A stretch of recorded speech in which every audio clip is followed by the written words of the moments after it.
गया जल में इतने ग्राम एसीटोन घोला गया, विलयन में जल तथा एसीटोन की मोल प्रवाही ज्ञात कीजिए। तो तुम्हें मोल प्रवाही का पता है कि विलयन के मोलों की संख्या बटे विलयन में कुल मोलों की संख्या, ठीक है वो तो है, लेकिन हमें मोल विलयन के मोलों की संख्या तो ज्ञात होनी चाहिए। तो सबसे पहले हमें जल का निकाल लो, आप यहाँ पे निकालो, देखो H2, तुम्हें जल का H2 तुम्हें फॉर्मूला पता है, तो इसका कितना हो जाएगा बेटा, देखो दो तो ये हो गया प्लस का 16 बराबर कितना हो गया 18। ये तुम्हारा क्या है, अणुभार है, क्या है तुम्हारा, पहले हम निकाल लेते हैं अणुभार, अणुभार निकाल लिया। अब तो तुम्हारा सरल हो गया, जब मेरा भार तो मेरा 450 ग्राम है जल, अणुभार निकाले तो मोलों की संख्या निकलाई, किसके मोलों की संख्या, जल के मोलों की संख्या निकलेगी। तो यहाँ पे लिख लूंगा H2O के मोलों की संख्या,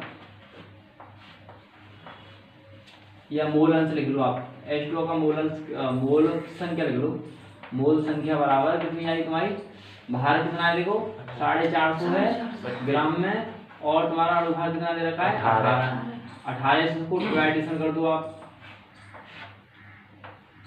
18 दूनी 36 समझ में आ रहा है, 9 और 18 पंजा 90, कितना आ गया 25 आ गए इसके मोल अंश, मोलों की संख्या, जल के मोलों की संख्या कितनी है 25 आ गई, ठीक है 25 आ गई। अब देखना यहाँ पे निकाल लो आप, अब निकालो जल का मोल प्रभाज निकाल लो, क्या निकालना, जल का मोल प्रभाज, यहाँ पे छोड़ देती इस लाइन को, ठीक है,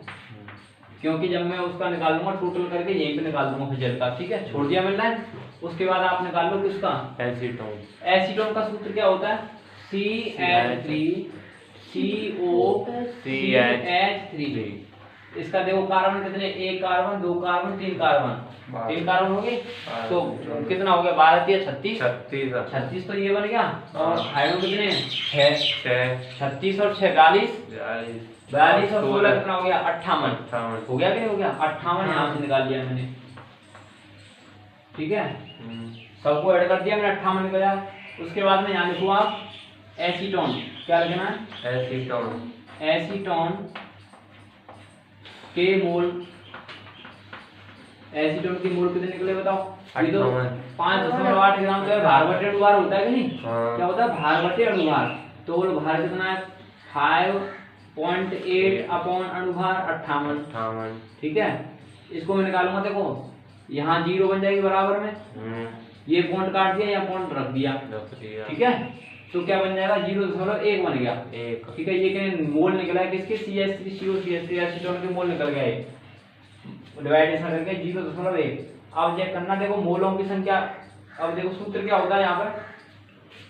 यानी मोल प्रवाही का जो सूत्र होता है, विलय के मोलों की संख्या है, विलय का मोल संख्या बटे कुल मोलों की संख्या, ऐसे लिख लो शॉर्ट कुल मोलों की संख्या, ठीक है, ऐसे शॉर्ट मारो, तो उसमें मोल प्रवाह देखो विलय के मोलों की संख्या आपको किसके लिए, बोलो जल के लिए, जल दोबारा निकालेंगे तो फिर एसीटोन के लिए, अब जल के लिए निकाल लो आप, जल के लिए निकालोगे तो क्या बन जाएगा, देखो विलय ये मोलों की संख्या कितनी है 25 बटे कुल मोल कितने हो गए 25, और इसको जोड़ दो आप, देखो 25 और प्लस 0.1, तो मोलों की संख्या कुल मोलों की संख्या दोनों को जोड़ दिया, अब 25.1 ये बन जाएगा 25.1 ये बन गया, ये तुम्हारे क्या निकला है जल के, ठीक है, ये तुम्हारे क्या जल का मोल अंश निकल के आया, ठीक है। उसके बाद आप चेक करो एसीटोन का, अब एसीटोन का निकालो CH3COCH3 इज इक्वल टू मोल प्रवाह निकालना है इसका, तो क्या बनेगा बताओ, इसका मैंने निकाला था भार कहाँ गया बेटा, 0 ये निकाला था मोल, तो 0.1 है ना, विलय की मोलों की संख्या निकलाई बी पार्ट के लिए, तो विलय की मोलों की संख्या कितनी है 0.1 बटे कुल, अब कुल मोलों की संख्या कितनी है, इसको यहाँ पे फिर आप पुनरावृत्ति कर दो इसकी 0.1, ठीक है, अब इसको आप ऐड कर दोगे तो कितना बन जाएगा 0.1 बटे